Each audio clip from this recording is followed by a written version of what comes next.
പ്രാർത്ഥിക്കുന്ന എല്ലാ ദൈവമക്കളും എക്കാലവും ആഗ്രഹിക്കുകയും പ്രാർത്ഥിക്കുകയും ചെയ്യുന്ന ഒരു കാര്യമാണ്, ദൈവമേ അങ്ങ് ഞങ്ങളെ ഒന്ന് അനുഗ്രഹിക്കണമേ.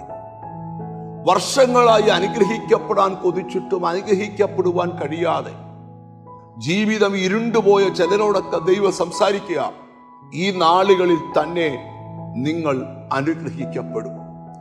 ഇന്നത്തെ ചിന്തയ്ക്ക് ആധാരമായി 128 സങ്കീർത്തനത്തിന്റെ 5-ാമത്തെ വാക്യം, യഹോവ സിയോനിൽ നിന്ന് നിന്നെ അനുഗ്രഹിക്കും, നിന്റെ ആയുഷ്കാലം ഒക്കെയും നീ യെരൂശലേമിന്റെ നന്മയെ കാണും.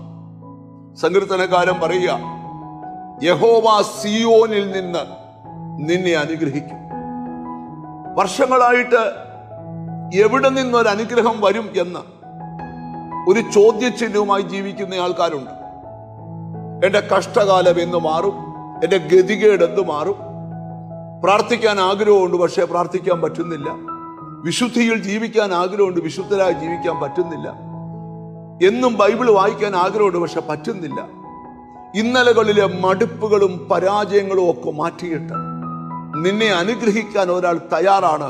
യഹോവ സിയോനിൽ നിന്ന് നിന്നെ അനുഗ്രഹിക്കുന്നു. അതിന്റെ മുകളിലത്തെ വാക്യങ്ങൾ പഠിച്ചാലേ എന്താണ് ഈ അനുഗ്രഹം എന്ന് നമുക്ക് മനസ്സിലാക്കാൻ കഴിയത്തുള്ളൂ. 3-ാമത്തെ വാക്യം, നിന്റെ ഭാര്യ നിന്റെ വീട്ടിനകത്ത് ഫലപ്രദമായ മുന്തിരിവള്ളി പോലെയും നിന്റെ മക്കൾ നിന്റെ മേശയ്ക്ക് ഒലിവുകൾ പോലെയും ഇരിക്കും. കേട്ടോ, ഭാര്യ ഫലവത്തായ മുന്തിരിവള്ളി പോലെയും മക്കൾ ഒലിവുതൈകളെ പോലെയും ഇരിക്കും. എന്നിട്ട് പറയുക, യഹോവ ഭക്തനായ പുരുഷൻ ഇങ്ങനെ അനുഗ്രഹിക്കപ്പെട്ടവനാകും. ദൈവത്തിന്റെ സ്തോത്രം.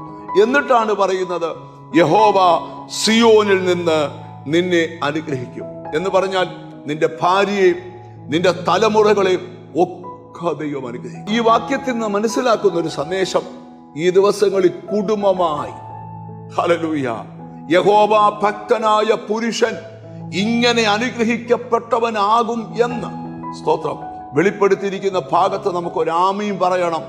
ആ കൂട്ടത്തിൽ നീയുമാകട്ടെ.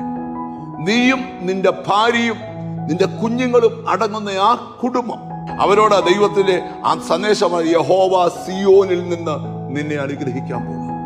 ഹല്ലേലൂയ.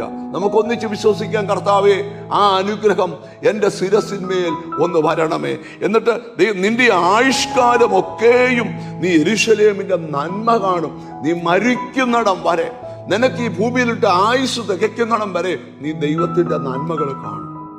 അങ്ങനെ നമുക്കൊന്ന് പ്രാർത്ഥിക്കാം. കാരുണ്യവാനായ ദൈവമേ, സ്വർഗ്ഗസ്ഥ പിതാവേ, എന്നോട് ചേർന്ന് പ്രാർത്ഥിക്കുന്ന മക്കൾക്ക് വേണ്ടി പ്രാർത്ഥിക്കുകയാണ്.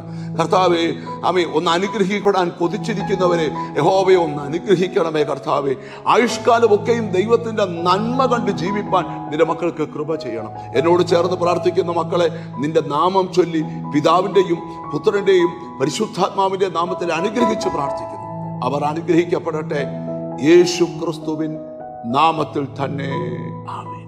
യഹോവ നിശ്ചയമായും നിന്നെ അനുഗ്രഹിക്കും.